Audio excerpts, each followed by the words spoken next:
Warahmatullahi wabarakatuh. Alhamdulillah, alhamdulillahilladzi ahyana ba'da amatana wa ilaihi nusyur. Segala puji bagi Allah yang telah menghidupkan kita dari tidur yang mirip dengan kematian. Asyhadu an la ilaha illallah wahdahu la syarika lah wa asyhadu anna Muhammadan abduhu wa rasuluh.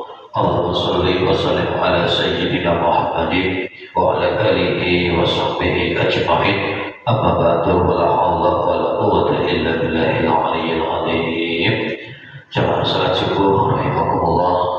Selalu dan senantiasa mari kita bersyukur kepada Allah Subhanahu wa taala dengan mengucapkan alhamdulillahirabbil alamin, karena kita semua bisa melaksanakan sholat subuh berjamaah dan juga puasa Ramadan yang tak terasa sudah hari ke-16. Mudah-mudahan semua ibadah kita, amal baik kita, puasa kita diterima Allah Subhanahu wa taala. Amin ya rabbal alamin. Kedua, kita aturkan salawat salam Allah kepada junjungan kita Nabi Agung Muhammad sallallahu alaihi wasallam dengan mengucapkan Allahumma shalli wa sallim ala sayyidina Muhammad. Mari kita lanjutkan ngaji bersama, mudah-mudahan menjadi pengingat bagi kita semua. Hadirin rahimakumullah, hari ini adalah hari ke-16 di bulan suci Ramadan tahun ini, dan nanti malam itu adalah malam 17 atau malam Nuzulul Quran. Oleh karena itu pagi hari ini kita mengingatkan kembali tentang keutamaannya membaca Al-Quran. Bismillahirrahmanirrahim. An Abi Umamah radhiyallahu anhu qala, diriwayatkan dari Abi Umamah radhiyallahu anhu qala, beliau berkata, sami'tu Rasulullah sallallahu alaihi wasallam, saya mendengar Rasulullah sallallahu alaihi wasallam yaqul, bersabda, Iqra'ul Qur'an fa innahu ya'ti yaumil qiyamati syafi'an li ashabihi, rawahu Muslim. Bacalah Al-Quran, karena sesungguhnya Al-Quran ini akan datang pada hari kiamat sebagai penolong bagi temannya Al-Quran. Siapa temannya? Ya orang yang baca Al-Quran dan juga yang mengamalkan Al-Quran. Hadirin rahimakumullah, sabda Nabi ini mengingatkan kita bahwasanya kita Muslim ini ada dua cita-citanya ini. Di dunia bahagia, di akhirat bahagia. Dan nanti siapa yang ingin di kehidupan kedua di hari kiamat dapat penolongnya salah satunya ini adalah Al-Quran, maka saat ini kita disuruh banyak-banyak membaca Al-Quran.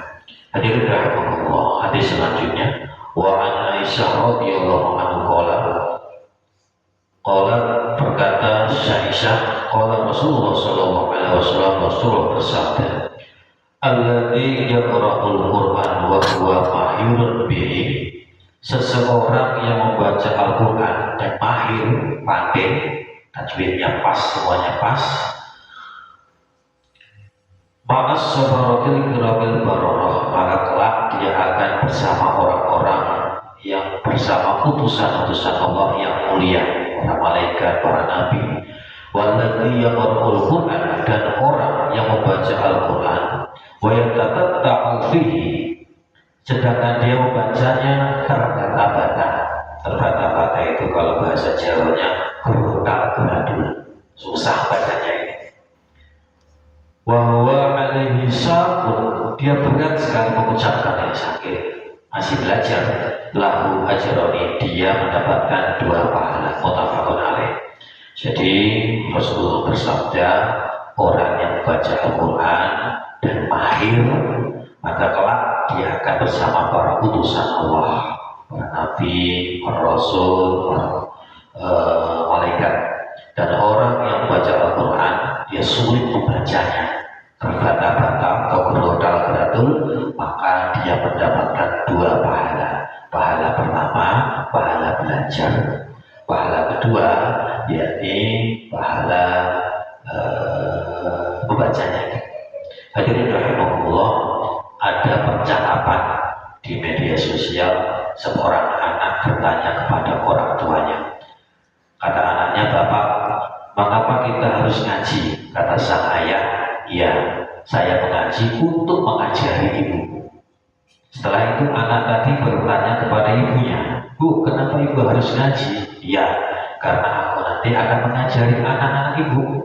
Nah, berarti orang tuanya tanya kepada anak, "Loh, kenapa kamu harus ngaji?" "Iya, karena nanti aku akan mendoakan orang tuaku." Karena itu kenapa kita harus ngaji? Maka itu jawabannya. Yang orang tua, bapaknya untuk ngajari istri, yang istrinya untuk ngajari anaknya, yang anak nanti akan mendoakan orang tua. Pertanyaannya, gimana kalau anak ini sudah terlanjur besar ini, yang susah disuruh ini? Tentu tetap kita ingatkan. Mungkin dari jamaah yang sudah sepuh, malu untuk belajar, maka bertekad cucunya atau anaknya untuk bisa ngaji. Anaknya setelah besar, cucunya harus bisa ngaji. Kalau dia bisa ngaji, nanti kita sebagai kakeknya akan didoakan oleh mereka. Hadirin rahimakumullah. Jadi baca Al-Quran kelak nanti akan menjadi penolong di hari kiamat. Hadis selanjutnya, Bismillahirrahmanirrahim. An Utsman bin Affan radhiyallahu anhu qala Rasulullah sallallahu alaihi wasallam, khairukum man ta'allama al-Qur'ana wa 'allamah. Sebaik-baik kalian adalah orang yang belajar dan mengajar Al-Qur'an. Oleh karena itu, anak-anak kita yang kemarin sudah khatam, yang mungkin mentang-mentang sudah khatam dan mau ngaji lagi, diingatkan.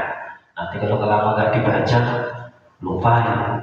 Kenapa? Kalau ada anak khatam, waktu sudah khatam berarti sudah ada ngaji lagi, ya jangan.